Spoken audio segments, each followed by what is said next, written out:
There's something nobody warns you about after narcissistic abuse. Leaving isn't always the hardest part. Sometimes, the hardest part is finally finding peace and not trusting it. Nothing is wrong. Nobody is yelling. Nobody is criticizing you. Nobody is manipulating you anymore. Yet your body refuses to believe you're safe. Instead of enjoying your new life, you're waiting for something terrible to happen. If that sounds familiar, you're not imagining it. You're experiencing the invisible aftermath of living too long in survival mode. And this is where so many survivors misunderstand themselves. They think they're broken. They're not. They're carrying the psychological echo of a relationship that trained them to expect chaos. At first, you dreamed about escaping. You imagined what life would look like without the constant arguments. Without walking on eggshells. Without explaining yourself over and over. You believed that once you were free, everything would finally feel normal. Then one day, you escaped. The chaos ended. You started rebuilding. Your career improved. Your finances became more stable. Your friendships grew healthier. You laughed more. You slept better. Life slowly became everything you hoped it could be. But something strange happened. The happier your life became, the more anxious you felt. Read that again. The success you worked so hard to create started making you uncomfortable. Why? Because your nervous system had learned something dangerous. It had learned that peace never lasted. During the relationship, every calm moment came with a hidden cost. A quiet evening often ended with an unexpected argument. A compliment was followed by criticism. Affection suddenly became punishment. Every good day carried the threat of a bad one. Your brain adapted. It stopped trusting calm. It stopped believing good moments were safe. Instead, it began scanning for danger. Constantly. Without asking your permission. That's why today, even after the narcissist is gone, a promotion at work can trigger anxiety instead of excitement. A healthy relationship can feel suspicious instead of comforting. A peaceful weekend can make you restless instead of relaxed. Because your mind isn't asking, "How happy am I?" It's asking, "What disaster am I missing?" This is the paradox of recovery.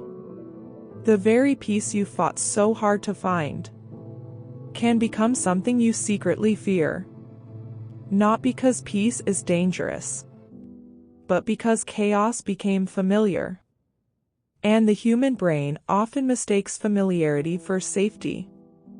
This is where subtle self-sabotage begins. Not because you want to ruin your happiness, but because your nervous system is trying to protect you. You procrastinate on opportunities. You question compliments. You expect rejection before acceptance. You apologize when you've done nothing wrong. You overwork because resting feels irresponsible. You wait for someone to suddenly change toward you. You assume success is temporary. You prepare for loss before you've even had the chance to enjoy what you've gained. Think about how exhausting that is. The narcissist may no longer be in your life, but part of your mind is still living as though they are. This is what emotional conditioning looks like. It's invisible, quiet, persistent, and incredibly convincing. You tell yourself you're just being realistic. You're just being careful. You're just protecting yourself. But sometimes, hypervigilance wears the mask of wisdom, when in reality, it's fear refusing to let go of yesterday. One of the biggest career breakthroughs survivors experience is realizing that success doesn't require constant struggle. You don't have to earn peace by suffering first. You don't have to expect every good moment to be taken away. You don't have to live as though happiness comes with a deadline. That belief was never yours.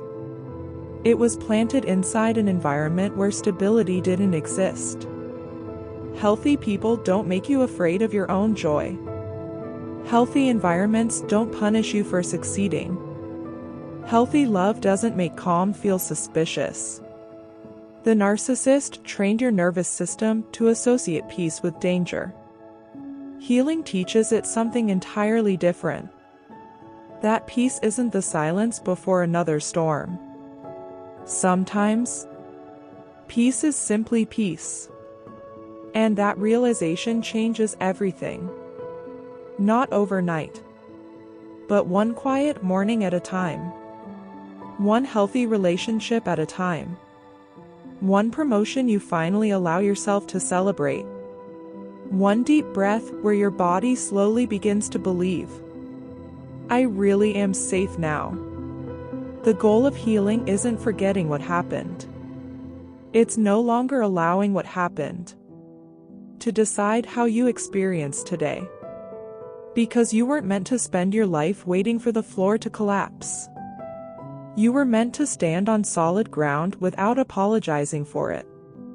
The narcissist taught you to survive. Life after them teaches you something far more powerful. How to live. And perhaps the greatest sign that you're truly healing is the day peace no longer feels unfamiliar. It finally feels like home.